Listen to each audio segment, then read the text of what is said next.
I'd like to welcome you to the museum, the virtual museum in BibleInteract.com. And what I have in front of me right here is actually a terracotta basketball. Here you go. No. What it is described by scholars as a fire pot or a smoking oven.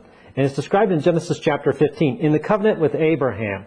Now, what's the difference between a fire pot and, let's say, a cooking pot? Well, a cooking pot would be burned on the outside because it'd be sitting on a flame, but a fire pot is actually baked on the inside.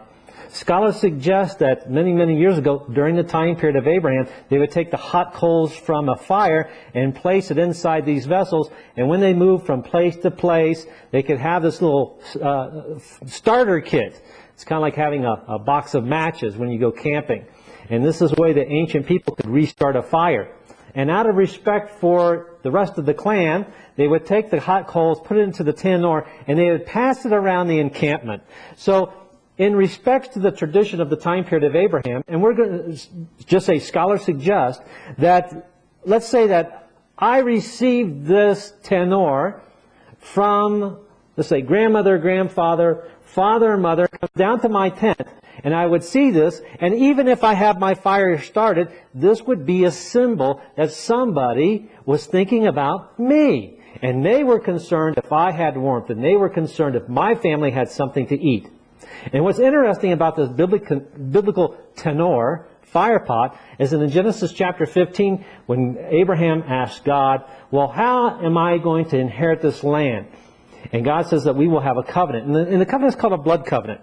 And there were 5 animals that were to be sacrificed in this covenant. You have a heifer, you have a ram, you have a goat, you have a turtle dove, and a dove. Genesis chapter 15. And Abraham was going to cut these animals and place them on elevated locations, and the blood would run down to a depressed area, and this is where the parties would walk, through the blood. And as they passed through this blood trail, if you will, they would look at these animals and say, if I break my covenant with you, then my punishment will be likened to these animals. In other words, it's the death penalty. You don't want to break this covenant. Now, Abraham would have been the lesser party. He is the party that's asking a favor from Yahweh. So Yahweh is going to give all the restrictions, and He's going to give all the little elements to the fulfillment of this covenant. What are you going to have to keep?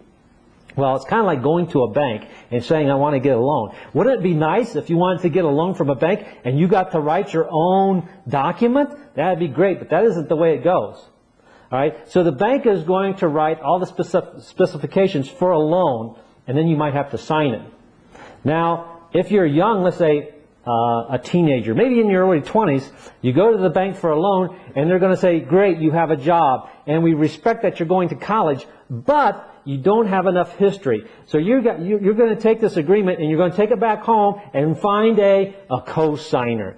Probably going to be mom or dad, right? So you take this agreement, and you take it to mom and dad, and they're going to look that over and say, boy, we respect that you have got a job, and we really want you to go to college, so we will sign this loan. But the party that is going to fall, you can say, responsible will ultimately be the co-signer.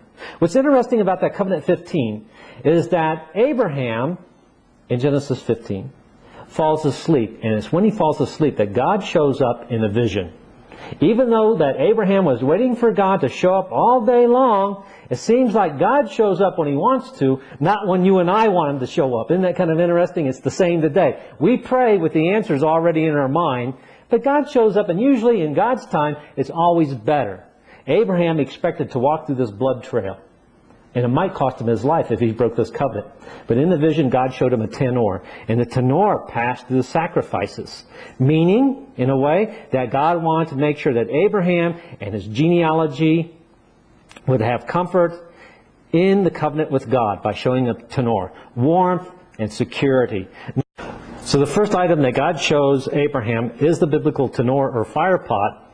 In a way, according to that tradition, saying that God will have a relationship with Abraham from generation to generation. In our next session, we'll talk about the oil lamp.